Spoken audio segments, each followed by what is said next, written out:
WhatsApp guys, आज की video में मैं आपको एक्सप्लेन करने वाला हूँ डैन द डैन का एपिसोड नंबर 6। तो चलिए एपिसोड की शुरुआत करते हैं बिना किसी देरी के।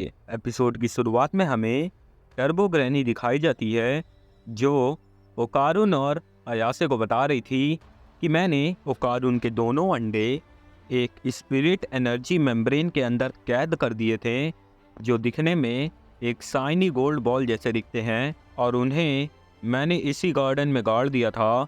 अगर वो तुम्हें दिखेंगे तो तुम तुरंत ही उन्हें पहचान लोगे। ओकारुन और अयासे काफ़ी देर से उन अंडों को ढूंढ रहे थे लेकिन उन्हें वो अंडे नहीं मिलते। जिसके बाद टर्बो ग्रैनी बोलती है पक्का उसे किसी निगेटिव स्पिरिट ने चुरा लिया है, क्योंकि निगेटिव स्पिरिट वापस जन्म लेने के लिए कुछ पावरफुल फोर्सेस को ढूंढती हैं और वो पावरफुल फोर्सेस उन्हें उन अंडों के अंदर ज़रूर मिल जाएंगी, इसलिए उन्होंने उन अंडों को चुरा लिया होगा। अयासे बोलती है ये तो बहुत बड़ी बैड न्यूज़ है कि अब हमें ओकारुन के अंडे नहीं मिल पाएंगे। टर्बो ग्रैनी बोलती है तुम मुझे ये सब क्यों बता रही हो। तुरंत ही अयासे और ओकारुन मिलके टर्बो ग्रैनी को मारने लगते हैं, क्योंकि टर्बो ग्रैनी के वजह से ही वो अंडे खोए थे और वो बोल रही थी मुझे इससे घंटा फर्क नहीं पड़ता। जिसके बाद वो दोनों घर चले जाते हैं। दादी उन दोनों से पूछती है क्या तुम दोनों को अंडे मिले। अयासे बोलती है नहीं, हमें कुछ नहीं मिला। दादी बोलती हैं मुझे लगा ही था बिना किसी क्लू के तुम दोनों नहीं ढूंढ पाओगे उस अंडों को। मैं अपने दोस्तों से ज़रूर इसके बारे में जानकारी निकालने की कोशिश करूँगी। तब तक किसी मुसीबत में मत फंसना ओकारुन। जिसके बाद हमें अगले दिन का सीन दिखाया जाता है। ओकारुन जैसे ही अपनी क्लास में घुसता है उससे एक लड़का बोलने लगता है तुम्हारे और अयासे के बीच में कुछ चल रहा है ना ओकारुन।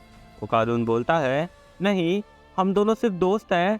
वो लड़का बोलता है अच्छा ऐसी बात है तो क्या तुम मुझे अयासे का दोस्त बनवा सकते हो, क्योंकि वो बहुत क्यूट है। ओकारुन बोलता है अयासे, मिस अयासे क्यूट है, मैंने कभी उनको इस नज़रिए से नहीं देखा, लेकिन अभी अगर मैं सोचता हूँ तो वो बहुत क्यूट है। तभी वो लड़का बोलता है हे लड़के कहाँ खो गया, मैं तुमसे एक बात और पूछना चाहता हूँ कि तुम दोनों ने टिंग टिंग तो कर लिया होगा। ओकारुन बोलता है नहीं, तुमसे ये किसने कहा। वो लड़का बोलता है मैंने तो सुना है कि अयासे किसी के लिए भी अपनी टांगे फैला सकती है। ओकारुन को बहुत ज़्यादा गुस्सा आने लगता है कि मिस अयासे के बारे में ये लड़का क्या क्या बक रहा है। वो तुरंत ही उस लड़के को कॉलर पकड़ लेता है और उससे पूछने लगता है कि तुमको ये सब किसने बताया, तुम ऐसी खबरें क्यों फैला रहे हो। वो लड़का बोलता है तू ज़्यादा ही हिम्मत नहीं दिखा रहा है मेरे बच्चे, अपनी हद में रह। ओकारुन अचानक से टर्बो ग्रैनी के कर्स में कन्वर्ट होने लगता है, जिसको देख के उस लड़के की फट के चौसट हो जाती है। ओकारुन तुरंत ही उस लड़के से फिर पूछता है कि तुमसे ये सब किसने कहा। वो लड़का बोलता है मुझे नहीं पता, प्लीज़ मुझे जाने दो। जिसके बाद ओकारुन वापस अपने नॉर्मल फॉर्म में आता है। वो उस लड़के से माफ़ी मांगता है और शांति से अपनी सीट पे जाके बैठ जाता है। जैसे ही ओकारुन किताबें खोलता है, टर्बो ग्रैनी उससे बोलती है तुम थोड़ा परेशानी में लग रहे हो ओकारुन। ओकारुन तुरंत ही अपनी क्लास से टर्बो ग्रैनी को लेके भागता है और वो उस टर्बो ग्रैनी से पूछता है कि तुम यहाँ क्या कर रही हो। टर्बो ग्रैनी बोलती है वो जो दादी जी है ना, उन्होंने मुझसे कहा कि मैं कुछ कर तो सकती नहीं हूँ, इसलिए वो मुझे आज़ाद छोड़ रही हैं, इसलिए मैं यहाँ आ गई। ओकारुन बोलता है तुम बिल्कुल उनके जैसे ही बात कर रही हो। टर्बो ग्रैनी ओकारुन से बोलती है अच्छा ये सब छोड़ो, तुम तो मुझसे भी बड़ी मुसीबत में फंसे हो। वो पावर जिसको तुम बिल्कुल भी नहीं संभाल पा रहे, तो क्यों ना तुम वो पावर मुझे दे दो, जिससे कि मैं थोड़ी ताकतवर हो जाऊंगी और अंडों को ढूंढने में तुम्हारी अच्छे से मदद कर पाऊंगी। ओकारुन बोलता है तुमने मुझे पागल समझा है क्या, अगर मैं तुम्हें तुम्हारी पावर दे दूंगा तो तुम मेरे अंडों को बिना दिए यहाँ से भाग जाओगी। तुम मुझसे प्यारी प्यारी बातें करके अपने जाल में नहीं फंसा सकती मुझको। तभी अयासे वहाँ आ जाती है और बोलती है ओकारुन तुम क्या कर रहे हो। ओकारुन जैसे ही अयासे को देखता है उसकी दिल की धड़कनें तेज हो जाती हैं और तभी उसके मन से बस एक ही आवाज़ निकलती है कि अयासे चान तो सच में बहुत ज़्यादा क्यूट है। ओकारुन अयासे से अपनी नज़रें हटाता है क्योंकि उसको शर्म आ रही थी। अयासे को लगता है कि ओकारुन उसे इग्नोर कर रहा है। अयासे बोलती है तुम मुझसे दूर क्यों जा रहे हो। ओकारुन बोलता है नहीं मुझे कुछ काम है। अयासे बोलती है, नहीं तुम मुझे इग्नोर कर रहे हो। जिसके बाद वो दोनों पकड़म पकड़ाई खेलने लगते हैं। अगले सीन में अयासे हमें अपनी क्लासरूम में बैठी दिखाई जाती है। अयासे की दोस्त उससे बोलती है, अयासे वो जो तुम्हारा बॉयफ्रेंड है ना, उसने आज एक लड़के को मारा क्योंकि वो तुम्हारे बारे में कुछ उल्टा सीधा बोल रहा था। अयासे बोलती है, क्या? मुझे लगा कि ओकारुन मुझे इग्नोर कर रहा है, लेकिन अब तो मुझे बिल्कुल नहीं समझ में आ रहा कि वो ऐसा बिहेवियर क्यों कर रहा है। अगले सीन में हमें वही सुंदर वाली लड़की दिखाई जाती है जो मनी मन चलते चलते बोल रही थी, मैं इतनी क्यूट हूँ कि सब मेरे प्यार में पड़ जाते हैं और मैं जरा सा दूसरों को हाय कर देती हूँ तो उन्हें लगने लगता है कि मैं उन्हें पसंद करती हूँ। ये बदसूरत लोग कितने ज़्यादा गलत वहम में जीते हैं कि एक मेरी जैसी एंजल उन्हें पसंद करेगी। साले कुत्ते कमीने लोग। लेकिन एक दिन एक डेविल ने मुझे हरा दिया। वो एक लड़के को मेरे हिप्नोसिस से बाहर लेके चली गई और अपने हिप्नोसिस में डाल लिया। मैं उसको पकड़ भी नहीं पाई क्योंकि उसने अपने डेविल विंग्स को बड़ा कर लिया था। इस बात में कोई दो राय नहीं है कि मोमो अयासे एक डेविल है और मुझे तभी उसे ख़त्म करने का ऑर्डर मिला जिस दिन मुझे ये गोल्डन बॉल मिली।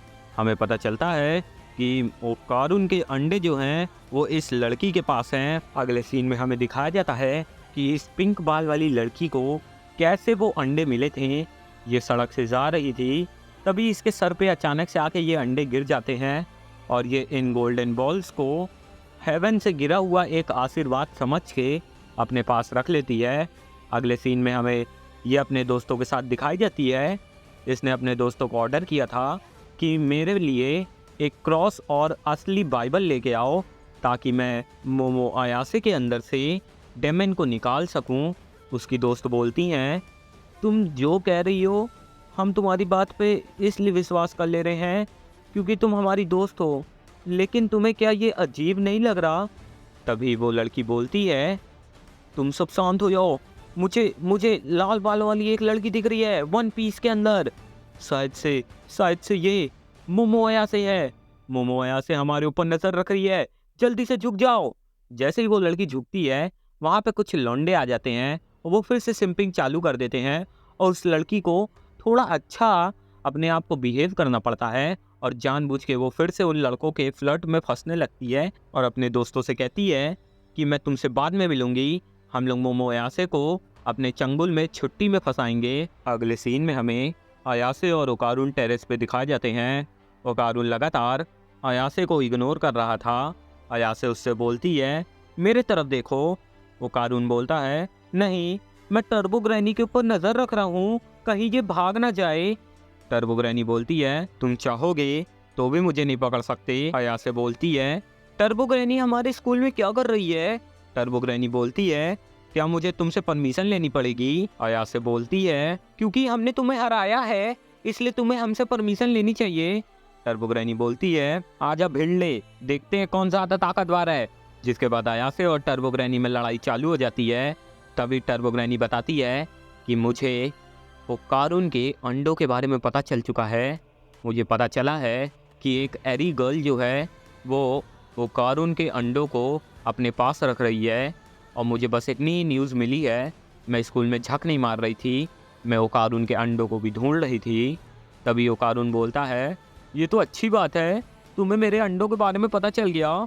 जिसके बाद अयासे और ओकारुन मिल के डिसाइड करते हैं कि वो दोनों छुट्टी में उस एरी गर्ल को ढूंढेंगे। फिर से हमें वो पिंक बाल वाली लड़की दिखाई जाती है जो अपनी क्लास में बैठी थी और सोच रही थी, क्या मोमो अयासे सच में बहुत ज़्यादा पावरफुल होगी? क्या मैं उसे हरा पाऊंगी? क्या मैं उसके अंदर से डीमन को निकाल पाऊंगी?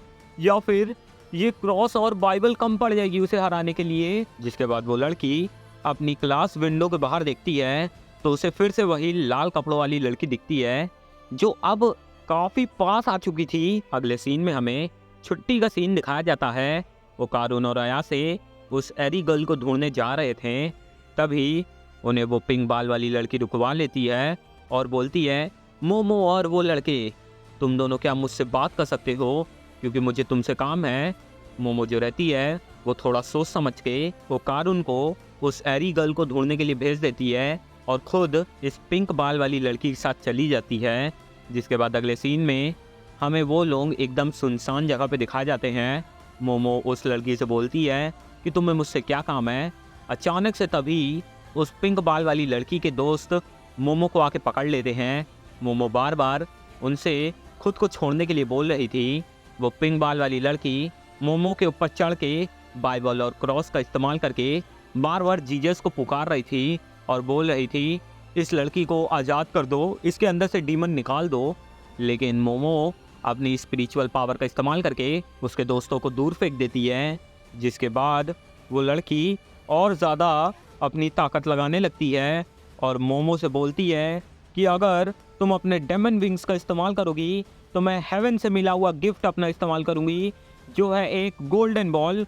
मोमो जैसे ही गोल्डन बॉल का नाम सुनती है वो चिल्ला के बोलती है तुमने उसके अंडों को चुराया है, क्या तुम्हें पता है ये वो कार्टून के टेस्टिकल्स हैं। वो पिंक बाल वाली लड़की बोलती है तुम कैसे इतनी स्पिरिचुअल चीज़ को गंदा गंदा कह सकती हो, मैं तुम्हें नहीं छोड़ूंगी। जिसके बाद वो अयासे को मारने लगती है थप्पड़ ही थप्पड़। तभी अचानक से वहाँ ओकारून आता है और बोलता है मिस अयासे ये वो लड़की नहीं है, ये लड़की बस उस एरी वुमन की टारगेट है। और तभी हमें वहाँ पे एक बहुत भयानक मॉन्स्टर दिखाया जाता है जो आके बोलती है कि मैंने तुम्हें ढूंढ लिया, और वो पिंक बाल वाली लड़की को अपना बंदी बना लेती है। तो दोस्तों आज के एपिसोड में इतना ही था।